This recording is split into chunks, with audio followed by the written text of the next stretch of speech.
কি? এগুলো কে কিনে দিয়েছে? দেখো জান, এসব কিছু না, এসব বাদ দাও তো। আসো, তোমাকে যে শপিং গুলো করে দিয়েছি না, এগুলো আমরা খুলে দেখি। আসো। এই ছাড়, কেন এটা করেছিস তাই বল।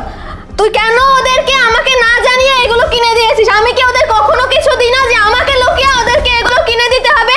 আর এই ছোট লোকদের জন্য এইসব দামি দামি জিনিসপত্র ওদেরকে এগুলো মানায়? তুই কেন করেছিস এটা ওদের সাথে? বল, কেন ওদের কিনে দিয়েছিস? এই, একদম চুপ।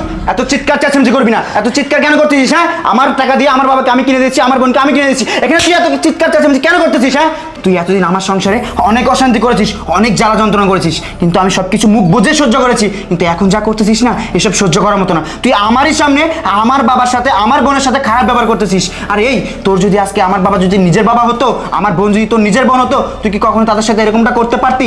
কখনোই করতে পারতি না। আর যাই হোক, তোদের মতো কান লাগানি বিশ্বাসঘাতক বেইমানের সাথে না কখনো এক ছাদের নিচে বসবাস করা যায় না। আমি তোর সাথে আর এক মুহূর্ত থাকতে চাই না। তুই এই মুহূর্তে আমার সংসার